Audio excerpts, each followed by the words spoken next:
लेक्चरला सुरुवात करण्याआधी या ठिकाणी एक सुविचार आहे. आपली सावली निर्माण करायची असेल तर ऊन झेलण्याची तयारी असावी लागते. मित्र हो, तुम्हाला जर तुमची इमेज समाजामध्ये निर्माण करायची आहे, तुम्हाला तुमचं नाव जर का समाजामध्ये घडवायचं आहे, तर तुमच्यामध्ये ती शक्ती जर तुम्हाला आणायची आहे, तर तुम्हाला ऊन झेलता यायला पाहिजे. म्हणजेच तुम्हाला हाल अपेष्टामधून तुम्हाला जावं लागेल आणि तेव्हाच तुम्ही स्वतःची इमेज, एक स्वतःचं नाव तुम्ही समाजामध्ये निर्माण करू शकता. त्याच्यामुळे आज स्पर्धात्मक परीक्षेच्या युगामध्ये जेवढे हे युवा विद्यार्थी जे आहेत, ज्या प्रकारे मेहनत आणि हाल अपेष्टा सहन करतात, स्वतःच्या घरादारापासून लांब राहतात, हे सर्वच त्या ठिकाणी नक्कीच यशस्वी होतील विद्यार्थी मित्रांनो. कारण तुम्ही ऊन झेलताय, त्यामुळे तुमची नक्कीच सावली त्या ठिकाणी तयार होईल. चला तर विद्यार्थी मित्रांनो, आपण लेक्चरला सुरुवात करण्याआधी आपण सांगितलेलं आहे की आपले जे लेक्चर्स आहेत, आपण त्याच्यासाठी जो संदर्भ घेतला आहे तो आहे इतिहास व नागरिकशास्त्र इयत्ता 6वीचं पुस्तक आहे विद्यार्थी मित्रांनो. आणि हे नवीन अभ्यासक्रमानुसार पुस्तक आहे. इयत्ता 6वीचं. चला तर विद्यार्थी मित्रांनो, आपण लेक्चरला सुरुवात करूया. आज आपला जो चॅप्टर आहे विद्यार्थी मित्रांनो, हा अतिशय महत्त्वाचा चॅप्टर आहे. MPSC 2017ला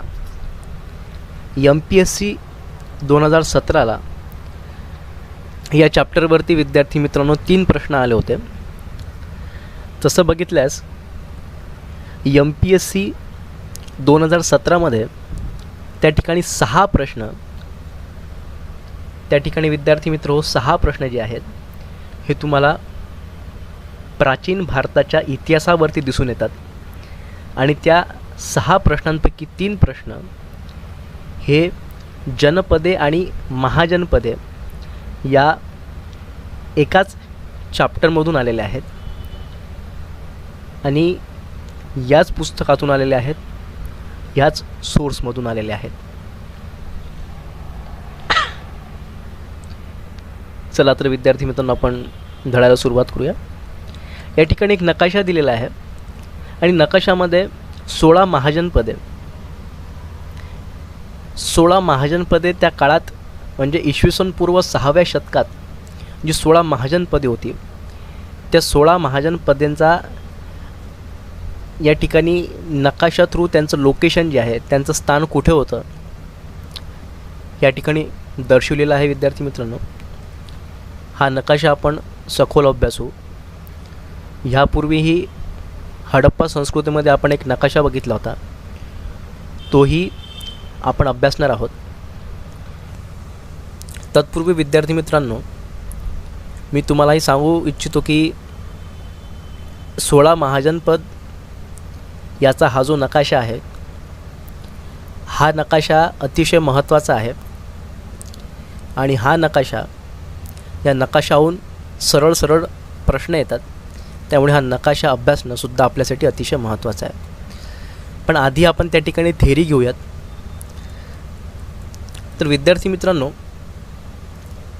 सर्वात आधी जनपदे, नंतर महाजनपदे आणि नंतर मगध साम्राज्याचा उदय कसा झाला, हे सर्व आपण या चॅप्टरमध्ये आपण अभ्यासणार आहोत. सर्वप्रथम जनपदे. तर साधारणपणे इसवी सन पूर्व 1000 ते इसवी सन पूर्व 600 हा जो कालखंड आहे, हा कालखंड म्हणजे वैदिकोत्तर कालखंड मानला जातो. ठीक आहे ना. वैदिकोत्तर म्हणजे वैदिक कालखंडाच्या नंतर. आणि या काळात जनपदे अस्तित्वात आली. ही जनपदे म्हणजे छोटी छोटी राज्य होती. भारतीय उपखंडाच्या वायव्येला असलेल्या आजच्या अफगाणिस्तानापासून पूर्वेला बिहार, बंगाल, ओडिशापर्यंतचा प्रदेशात आणि दक्षिणेला महाराष्ट्रापर्यंत ही जनपदे त्या ठिकाणी पसरलेली होती. विद्यार्थी मित्रांनो, आपण इथे बघू शकता, मी तुम्हाला हा नकाशा दाखवतो. गांधार तुम्ही बघा, कंबोज तुम्ही बघा. हा पूर्णचा कंबोज आणि गांधारचा हा जो काबूल नदीचा हा जो प्रदेश आहे, हा पूर्णचा पूर्ण विद्यार्थी मित्रांनो आता सध्या जो आहे हा अफगाणिस्तान आहे. आणि तुम्ही जर इकडे पूर्वेकडे जर का आलात तर अंग आणि मगध, वृज्य वगैरे हा जो आहे हा बिहार, बंगाल आणि ओडिसाचा पार्ट मित्रांनो आहे. त्यामुळे आपण असं म्हणू शकतो की हे जे जनपद आहे हे अफगाणिस्तानपासून तर पूर्वेला बिहार, बंगाल आणि ओडिशापर्यंत त्या ठिकाणी प्रदेशात ते पसरलेलं आहे. या ठिकाणी अश्मक दिसतंय, मी तुम्हाला दाखवतो आहे बघा. अश्मक, माझा कर्सर बघा व्यवस्थित. हा अश्मक इथं आहे. हा अश्मक जो आहे हा सध्या महाराष्ट्राचा पार्ट आहे. म्हणजे आता सध्या जे महाराष्ट्र ज्या ठिकाणी विद्यमान आहे हे 16 महाजनपदामधलं अश्मक एक महाजनपद होतं. विद्यार्थी मित्रांनो, प्रश्न MPSCमध्ये सरळ येऊ शकतो आणि अतिशय महत्त्वाचा आहे की महाराष्ट्र जे सध्या आहे तिथे आधी कुठलं जनपद होतं हा प्रश्न येऊ शकतो. तर आजचा महाराष्ट्राचा या ठिकाणी दिला की आजचा महाराष्ट्राचा जो काही भाग तेव्हाचा अश्मक या जनपदाने व्यापलेला आहे. मी या ठिकाणी त्याला हायलाईट केला आहे. विद्यार्थी मित्रांनो, संस्कृत, पाली आणि अर्धमागधी साहित्यात या जनपदांची नावे आढळतात. ग्रीक इतिहासकारांच्या लिखाणातूनही त्यासंबंधीची माहिती मिळते. त्यातील काही जनपदांमध्ये राजेशाही होती तर काहीमध्ये मात्र गणराज्य होतं. जसं आपलं भारत जे आहे हे गणराज्य आहे, इथे राजेशाही चालत नाही. राजेशाही म्हणजे हुकुमशाही, एक राजाचं त्या ठिकाणी शासन चालतं आणि तो राजन आणि तो जो राजा आहे तो त्या ठिकाणी तो जो निर्णय देईल हा निर्णय अंतिम निर्णय असेल. मात्र गणराज्यामध्ये तसं नाही. गणराज्यामध्ये अंतिम निर्णय ही त्या राज्याची जनता म्हणजे गण म्हणजे लोक देतील. त्यामुळे काही जे जनपद होती ती राजेशाही होती आणि काही जी होती ती गणराज्य होती असं त्या ठिकाणी म्हणणं आहे. जनपदामधील ज्येष्ठ व्यक्तींची एक गणपरिषद असे. गणपरिषदेचे सदस्य एकत्रितपणे चर्चा करून राज्यकारभारासंबंधीचे निर्णय घेत असत आणि अशा चर्चा जिथे होत असत ते जे सभागृह होतं त्या सभागृहाला संथागार असं म्हटलं जायचं. गौतम बुद्ध जे होते हे शाक्य गणराज्यातील होते, लक्षात ठेवा. गौतम बुद्ध जे होते, गौतम बुद्ध शाक्य गणराज्यातील होते. प्रत्येक जनपदाची स्वतंत्र नाणीसुद्धा त्या ठिकाणी होती. अतिशय महत्त्वाचं आहे की तेव्हा एकच चलन, एकच नाणं संपूर्ण भारतामध्ये. तेव्हा भारत नव्हता, तेव्हा जे जनपद होती तेव्हा नव्हते. तर तेव्हा प्रत्येक जनपदाची वेगवेगळी नाणी होती. प्रत्येक जनपदाचा वेगवेगळा राज्यकारभार होता आणि प्रत्येक जनपदामध्ये वेगवेगळे नियम होते. आणि गौतम बुद्ध अशाच एक गणराज्यात त्यांचा निवास होता. त्या ठिकाणी त्यांचं पालनपोषण आपण ज्याला आपण म्हणू शकतो की त्या गणराज्यातून ते होते. ते गणराज्य म्हणजे शाक्य गणराज्य. तर गौतम बुद्ध कोणत्या गणराज्यातील होते प्रश्न येऊ शकतो. विद्यार्थी मित्रांनो, MPSC अतिशय साधे प्रश्न विचारते. तुमचं जर वाचन व्यवस्थित असेल तर तुम्ही नक्कीच ते प्रश्न व्यवस्थित प्रकारे सोडवू शकता. ठीक आहे ना. आता विद्यार्थी मित्रांनो आपण बघूया महाजनपदे काय. तर आपण जर बघितले महाजनपदे 16 आहेत, पण 16 महाजनपदांमध्ये पण त्या ठिकाणी 4 महाजनपदे अशा जी अतिशय महत्त्वाची आहेत आणि त्याचा अभ्यास आपल्याला या ठिकाणी करायचा आहे. विद्यार्थी मित्रांनो, मी तुम्हाला हे क्लिअर करू इच्छितो की MPSC 2017मध्ये याच चार्टमधून, हा जो चार्ट तुम्हाला या ठिकाणी दिसते, या चार्टमधून विद्यार्थी मित्रांनो त्या ठिकाणी प्रश्न आलेत. ठीक आहे, या चार्टमधून प्रश्न आलेत. आणि विद्यार्थी मित्र, मी तुम्हाला हे पण सांगू इच्छितो की 2018 MPSCमध्ये जर का प्रश्न जर महाजन पदांवरती आलाच तर या चार्टच्या बाहेर प्रश्न जाणार नाही. त्यामुळे हा चार्ट तुम्ही अतिशय चांगल्या प्रकारे तुम्ही अभ्यासा. तर सर्वात आधी आपण कोसल महाजन पदाविषयी बघूया. तर कोसल महाजन पदाचा विस्तार जो आहे हा हिमालयाच्या पायथ्याशी नेपाळ आणि उत्तर प्रदेश या ठिकाणी झाला होता. कोसल हे जे महाजन पद त्याचा विस्तार तुम्हाला माहिती आहे हिमालय कुठं आहे आणि हिमालयाच्या पायथ्याशी नेपाळ आहे तुम्हाला हे पण माहिती आहे. आणि उत्तर प्रदेश आज भारतामध्ये उत्तर प्रदेशचं लोकेशन स्थान कुठं आहे हेही माहीत आहे. त्यामुळे कोसल हे जे महाजनपद आहे हे महाजनपद याचा विस्तार हिमालयाच्या पायथ्याशी नेपाळ आणि उत्तर प्रदेश या ठिकाणी झाला होता. मी या ठिकाणी विद्यार्थी मित्रांनो तुम्हाला नकाशामध्ये कोसल जे आहे त्याचं तुम्हाला लोकेशन दाखवतो. हे इथे कोसल आहे आणि हा जो कोसल आहे हा कोसल आहे UPमध्ये आला आहे. कारण मल्ल हे जे आहे आणि हा जो सध्या पार्ट हा बिहारमध्ये गेला. हा जो कोसल आहे हा कोसल उत्तर प्रदेश आहे आणि हा जो पार्ट हे जी आपली भारताची सीमा आहे आणि या सीमेवरती इथे विद्यार्थी मित्रांनो इथे हिमालय आहे आणि याच्या पलीकडे गेलं तिथं नेपाळ लागतो. त्यामुळे हा जो कोसल महाजनपद आहे या कोसल महाजनपदाचा विस्तार हिमालयाच्या पायथ्याशी नेपाळपासून तर उत्तर प्रदेशपर्यंत होता. ठीक आहे, कोसलचा राज्यविस्तार. आता विद्यार्थी मित्रांनो या राज्यातील श्रावस्ती, कुशावती आणि साकेत ही नगरे प्रसिद्ध होती.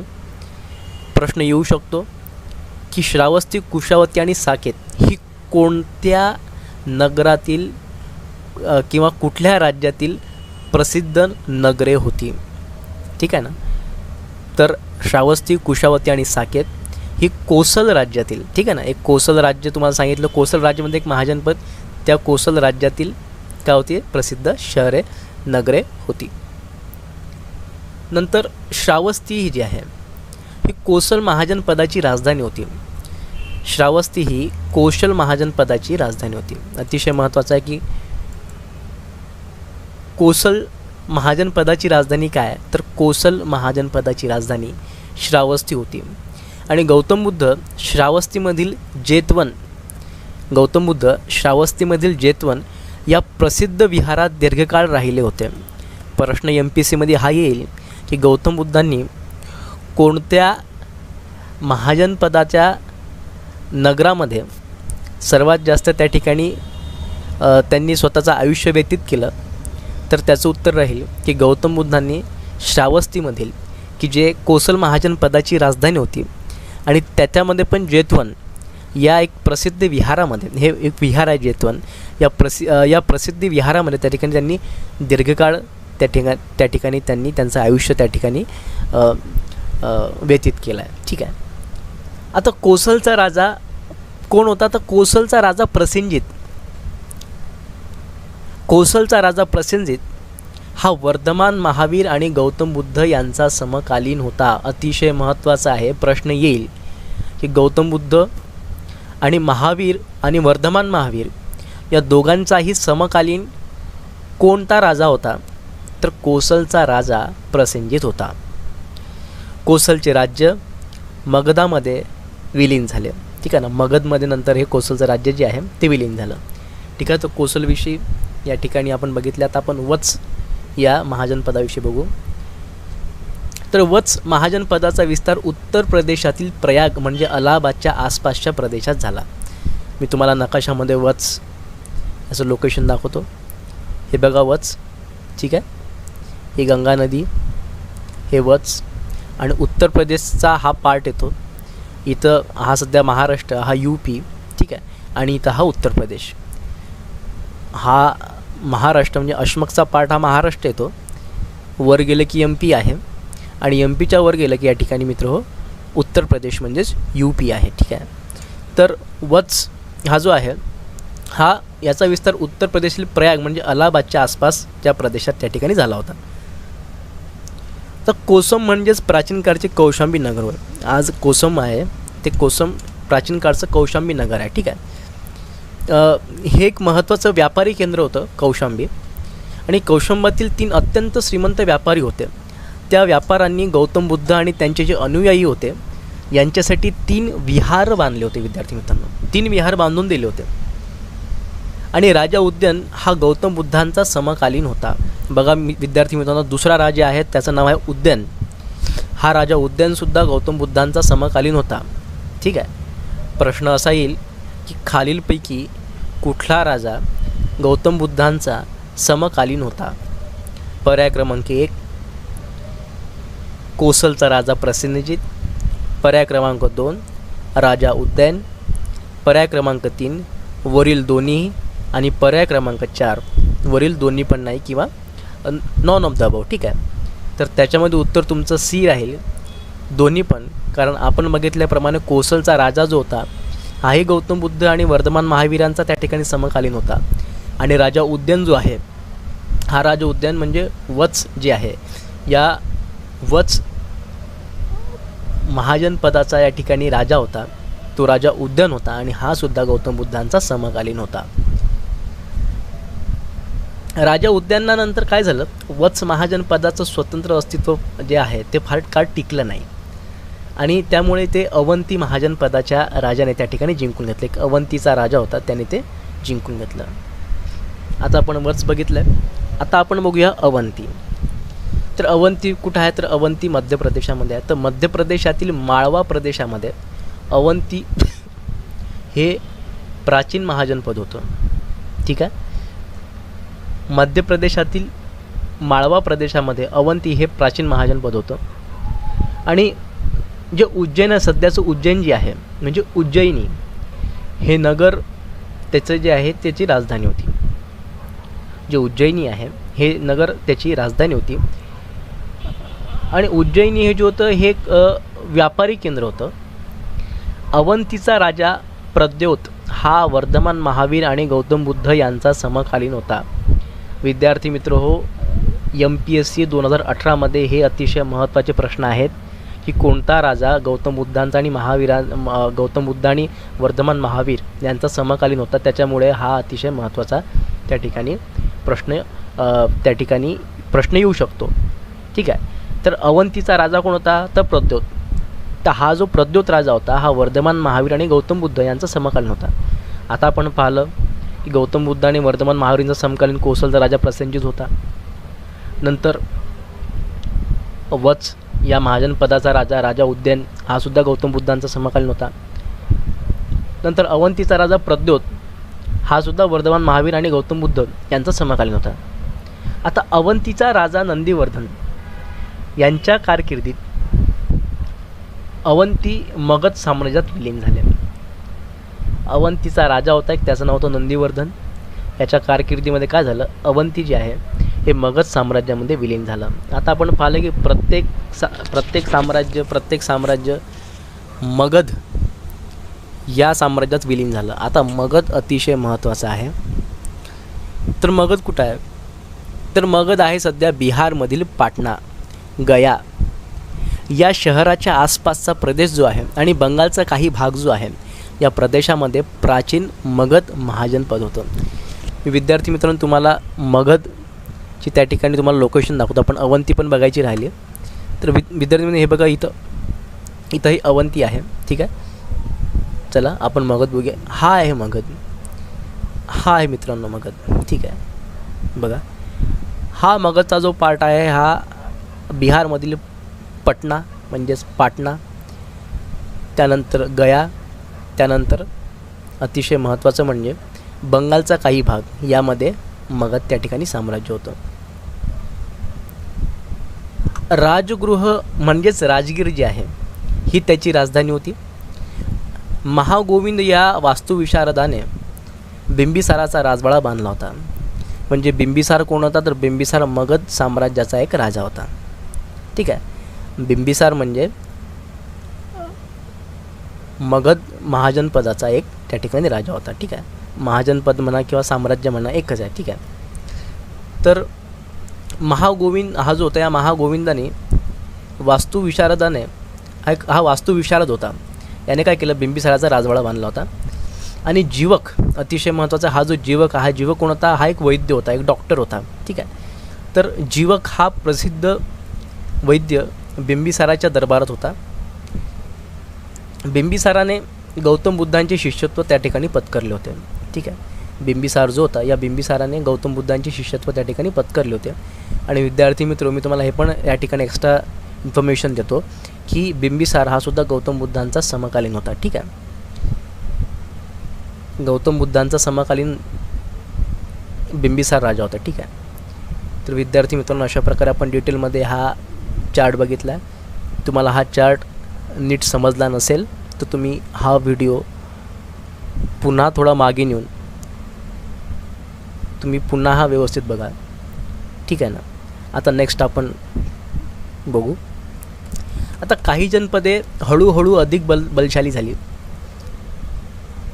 त्यांच्या भौगोलिक सीमा विस्तारल्या. अशा जनपदांना महाजनपदे म्हटलं जाऊ लागलं. आणि साहित्यातील उल्लेखांच्या आधारे असं दिसतं की इसवी सन पूर्व 6व्या शतकापर्यंत महाजनपदामध्ये 16 महाजनपदांना विशेष महत्त्व प्राप्त झालं होतं. त्यातही कोसल, वत्स, अवंती आणि मगध ही 4 महाजनपदे अधिक सामर्थ्यवान होती. ठीक आहे. आता मगध साम्राज्याचा उदय. तर बिंबिसाराचा मुलगा अजातशत्रू यानेही मगधाचा विस्तार करण्याचे धोरण स्वीकारलं. बघा, बिंबिसार हा मगध साम्राज्याचा राजा. ठीक आहे ना. त्या बिंबिसाराचा मुलगा अजातशत्रू. ठीक आहे. आणि अजातशत्रूच्या काळामध्ये गौतम बुद्ध होते, म्हणजे अजातशत्रूसुद्धा गौतम बुद्धांचा समकालीन होता. ठीक आहे. तर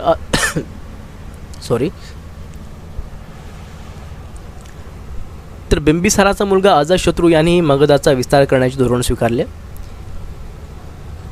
त्याने पूर्वेकडील अनेक गणराज्ये जिंकून घेतली. अजातशत्रूच्या काळात मगधाची भरभराट झाली. त्याने बौद्ध धर्म स्वीकारला आणि गौतम बुद्धांच्या महापरिनिर्वाणानंतर अजातशत्रूच्या कारकिर्दीत राजगृह येथे बौद्ध धर्माची पहिली संगीती त्या ठिकाणी भरली.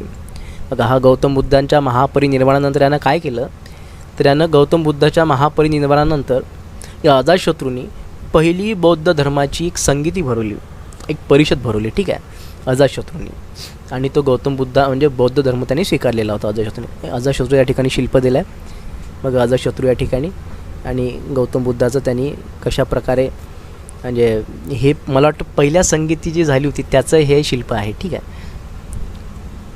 नंतर अजातशत्रूच्या काळात मगधाच्या पाटलीग्राम या नव्या राजधानीचा पाया घातला गेला.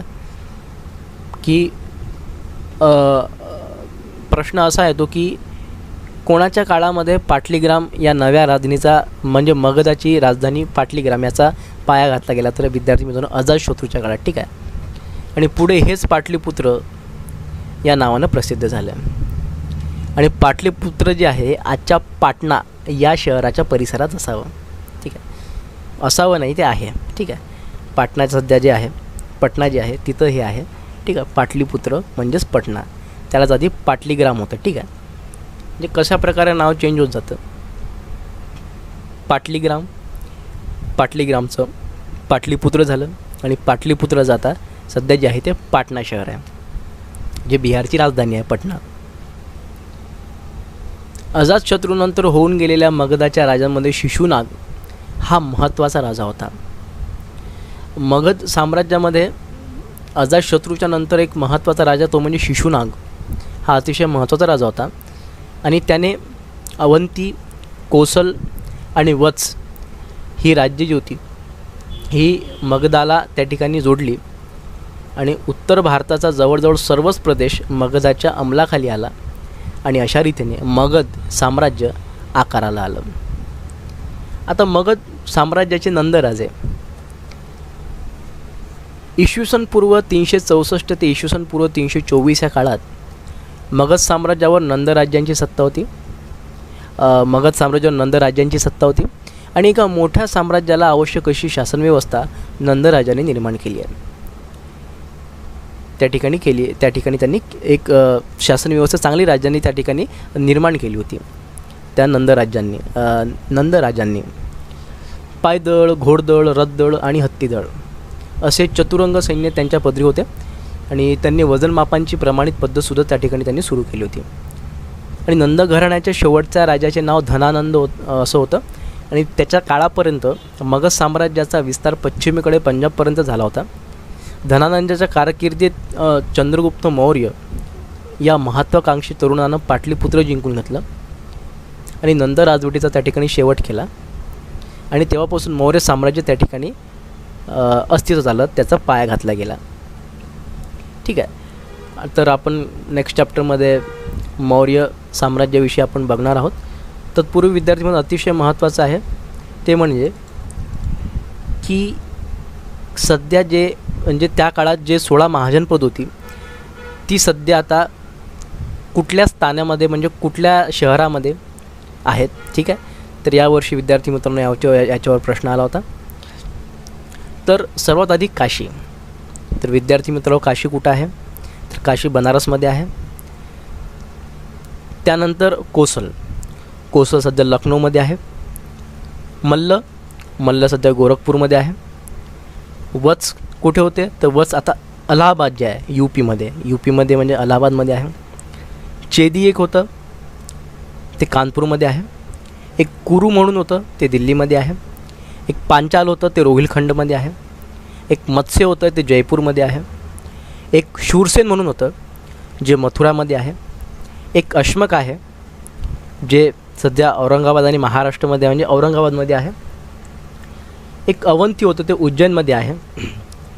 एक अंग आहे, हे अंग जे आहे हे पूर्व बिहार जो चंपारण जो पार्ट येतो त्याच्यामध्ये आहे. एक मगध आहे, हे मगध दक्षिण बिहार, ठीक आहे ना, दक्षिण बिहारमध्ये मगध साम्राज्य होतं असं आपण म्हणू शकतो, दक्षिण बिहारमध्ये. नंतर आहे वृज्जी उत्तर बिहारमध्ये आहे. नंतर आहे गांधार पेशावरमध्ये आहे. पेशावर म्हणजे पाकिस्तान, ठीक आहे. नंतर कंबोजसुद्धा त्या गांधार जवळच आहे विद्यार्थी मित्रांनो, ठीक आहे. मी तुम्हाला सांगितल्याप्रमाणे या 16 महाजन पदावरती यावर्षी 3 प्रश्न आले. मी तुम्हाला ते 3 प्रश्न दाखवतो. पहिला प्रश्न की पुढे दिलेल्या महाजन पदाच्या त्यांच्या आधुनिक नावाशी जोड्या जुळवा. आपण बघितलेलं आहे. अंग कुठं आहे विद्यार्थी मित्र, तुम्ही बघू शकता अंग कुठं आहे. तर अंग जे आहे हे पूर्व बिहारमध्ये येते, ठीक आहे ना. मगध कुठं आहे? तर मगध दक्षिण बिहारमध्ये येते. वज्जी किंवा वृज्जी जे आहे हे उत्तर बिहारमध्ये येते. आणि जे मल्ल जे आहे हे मल्ल गोरखपूर, ठीक आहे ना विद्यार्थी मित्रांनो. मल्ल जे आहे हे मल्ल गोरखपूर या आधुनिक स्थानी ती आहे. सध्या जे अस्तित्वात आहे गोरखपूर जिल्हा, या गोरखपूर जिल्ह्यामध्ये तेव्हाचं मल्ल जे महाजनपद होतं ते होतं, ठीक आहे. हा पहिला प्रश्न झाला. दुसरा प्रश्न विद्यार्थी मित्रांनो की महाजनपद दिलेत आणि त्यांचा राजा कोण होता या ठिकाणी त्यांनी प्रश्न विचारला आहे. तर आपण बघितलं आहे कोसलचा राजा जो होता हा कोसलचा राजा प्रसेनजित होता, म्हणजे अच उत्तर 3 झालं. मगधच्या काळातला राजा कोण? तर मी सांगितलं बिंबिसार होता, तर बच उत्तर 1 झालं आहे. नंतर वत्स आहे. वत्सचा राजा कोण होता? तर विद्यार्थी सांगितले मी तुम्हाला वत्सचा राजा उदयन होता. नंतर अवंतीविषयी आलं, तर अवंतीचा कोण होता? प्रद्योत होता. हाही प्रश्न मी तुम्हाला हा जो चॅप्टर शिकवला आहे याच्यातच आहे. तो जो चार्ट आहे त्या चार्टमध्ये हा प्रश्न आहे, ठीक आहे. याचं उत्तर तुम्हाला त्या चार्टमध्ये मिळेल विद्यार्थी म्हणून, त्यांना तुम्ही नीट वाचा.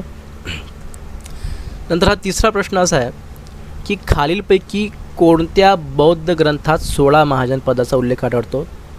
तर विद्यार्थी मित्रांनो अंगुत्तर निकाय, ठीक आहे ना, एक अंगुत्तर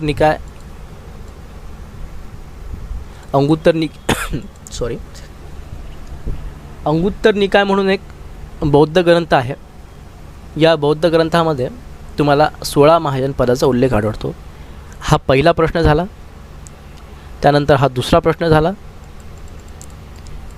आणि त्यानंतर हा तिसरा प्रश्न झाला. अशा प्रकारे 3 प्रश्न यावर्षी मी तुम्हाला दाखवतो विद्यार्थी मित्रांनो. हा राज्यसेवा पूर्व परीक्षा 2017चा पेपर आहे. 2017मध्ये प्रश्न होते विद्यार्थी मित्रांनो, त्यामुळे तुम्ही कृपया करून हा चॅप्टर व्यवस्थित करावा मी तुम्हाला ही विनंती करतो, ठीक आहे. तर या ठिकाणी आपण लेक्चर थांबूया आणि पुढच्या आपण नवीन चॅप्टरमध्ये भेटूया. तोपर्यंत विद्यार्थी मित्रांनो, जय महाराष्ट्र. ठीक आहे.